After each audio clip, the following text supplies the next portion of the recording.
2000 ஆண்டுகளுக்கு முன் ஒரு மனிதன் சிலுவையில் அறையப்பட்டார். அவர் இறந்த அந்த நேரத்தில் வானமே இருண்டது என்று வேதாகமம் கூறுகிறது. ஆனால் இது வெறும் மத நம்பிக்கையா, அல்லது உண்மையிலேயே அந்த நாளில் வானத்தில் ஏதோ அதிசயம் நடந்ததா?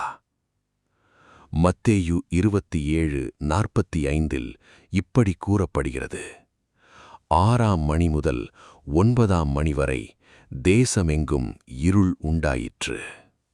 அதாவது மதியம் நேரத்தில் திடீரென்று இருள் சூழ்ந்தது. அந்த காலத்தில் இருந்த மக்கள் பயத்தில் நடுங்கினார்கள். பல ஆண்டுகளுக்குப் பிறகு விண்வெளி ஆராய்ச்சியாளர்கள் இந்த சம்பவத்தை ஆய்வு செய்ய ஆரம்பித்தனர். வானத்தில் நடந்த கிரகணங்களை பதிவு செய்த தகவல்களை வைத்து பார்த்தபோது கிபி 33ஆம் ஆண்டு ஏப்ரல் 3ஆம் தேதி எருசலேம் பகுதியில் சந்திர கிரகணம் ஏற்பட்டிருக்கலாம் என்று கண்டுபிடிக்கப்பட்டது. சில ஆய்வாளர்கள் கூறுவதாவது, அந்த சந்திர கிரகணத்தின் காரணமாக நிலா சிவப்பு நிறமாக மாறியிருக்கலாம்.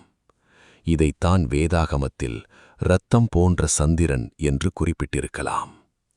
ஆனால் இங்கே இன்னொரு மர்மம் இருக்கிறது. சந்திர கிரகணம் பொதுவாக இரவில் மட்டுமே தெரியும்.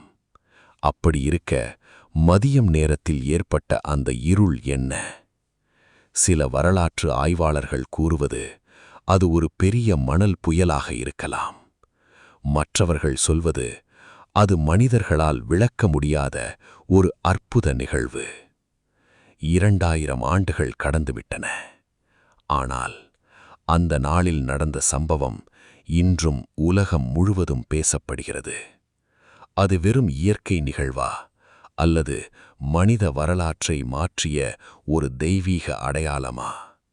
இதற்கான பதில் உங்களுடைய நம்பிக்கையில் இருக்கலாம்.